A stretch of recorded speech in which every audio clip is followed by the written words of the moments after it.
আসসালামু আলাইকুম। সম্মানিত প্রবাসী বন্ধুরা, আজ মঙ্গলবার 17 জুন 2025। আজকে ওমানের কিছু গুরুত্বপূর্ণ বিষয় নিয়ে কথা বলবো। বিশেষ করে ওমান প্রবাসী যারা আছেন আপনাদের জন্য কিছু কথা বলবো। আর তার পাশাপাশি বর্তমানে ইরান এবং ইসরায়েলের যে যুদ্ধ, সেই যুদ্ধ নিয়ে কিছু প্রসঙ্গে কিছু কথা বলবো।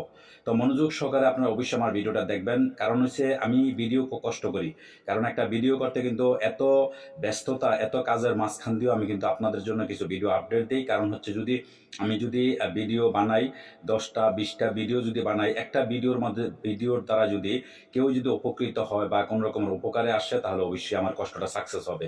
আর আপনারা অবশ্যই কমেন্টের মাধ্যমে জানাবেন। যদি আপনাদের কোনো কিছু জানতে ইচ্ছা করে বা জানতে প্রয়োজন মনে করেন, তাহলে অবশ্যই কমেন্টের মাধ্যমে জানাবেন। তবে আমার ভিডিওর নিচে বা লাইভের নিচে অনেকে কমেন্টস করছেন ওমানের ভিসা সম্পর্কে। এখনো পর্যন্ত ওমানের ভিসা সম্পর্কে কোনো রকমের নতুন আপডেট আমরা পাই নাই।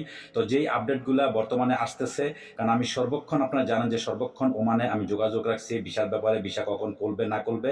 আর যতগুলো আপনারা জানেন যে ওমানের বা অন্যান্য দেশের বা প্রবাস টাইম থেকে যে বড় যে চ্যানেলগুলো আছে, সেই চ্যানেল থেকে খবরের আগে কিন্তু আমি আপনাদেরকে খবরটা দিতে পারবো।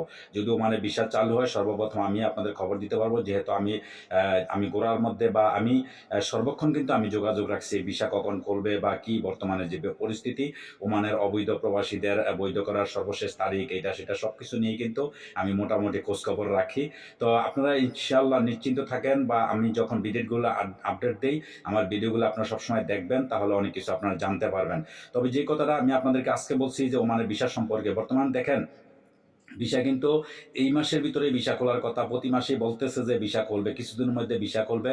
এটা কিন্তু আপনাদেরকে গত কয়েক মাসের মধ্যে আমি আপডেট দিতেছি, বা ভিসা খোলার যে কোনো সময় ভিসা খুলতে পারে। কিন্তু বিভিন্ন পরিস্থিতির কারণে অনেক সময় দেখা গেছে তারিখ আকপিস হয়ে যায়। কিন্তু বর্তমানে আপনারা জানেন যে মিডিল ইস্টের মধ্যে বর্তমানে ইরানের যে যুদ্ধ, সেই যুদ্ধ নিয়ে কিন্তু এখন সব দেশেই কিন্তু আতঙ্কের মধ্যে আছে। তবে আমাদের সবচেয়ে এই মুহূর্তে, আপনারা ভিডিও নিচে কমেন্ট করেন ওমানের ভিসা কবে খুলবে, ভিসাটা নিয়ে এই মুহূর্তে আমার মনে হয়, যেহেতু বর্তমান যে পুরা মিডল ইস্টেই কিন্তু এখন একটা অস্ত্রস্বস্তির মধ্যে আছে ইরানের যুদ্ধ নিয়ে। কারণ কখন কি হয়, যদি এই যুদ্ধটা আরো বড় আকারে বা আরো কিছু দীর্ঘস্থায়ী হয় বা বড় আকারে ধারণ করে, তাহলে সব দেশই কিন্তু আক্রান্ত হবে। তার পাশাপাশি বাংলাদেশও কিন্তু বাদ যাবে না, যদিও মিডল ইস্টের থেকে একটু দূরে বাংলাদেশ, তারপরে কিন্তু বাংলাদেশ সহ লইয়া ভারত, পাকিস্তান সব দেশই, বিশ্বের অনেকগুলো দেশ কিন্তু আক্রান্ত হয়ে যাবে। তো আপনারা অনেকে জানেন বা যারা জানাদের চাচ্ছি বা এটা বুঝার অবশ্যই বুঝবেন।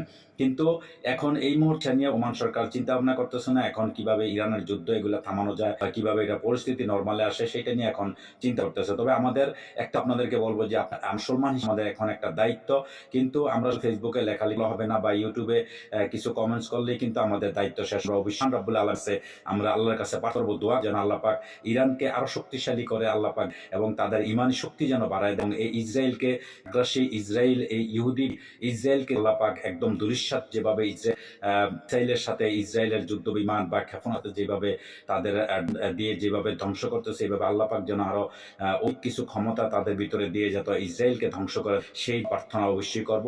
সবাই ইনশাআল্লাহ নামাজ পড়ে আল্লাহর কাছে দোয়া, আল্লাহ পাক ইয়ে যেন আরো মানি শক্তি, তাদের যেন যুদ্ধে আরো বাড়ে, ইহুদিকে যেন করে। কারণ তার দুদিন যে আপনার যে ফিলিকে ধ্বংসে, এগুলো কোনোভাবে না, এই ছোট ছোট বাচ্চা কাউকে বাদ দেওয়া বেসাম লোক শুরু করে কিন্তু মেরে ফেলছে।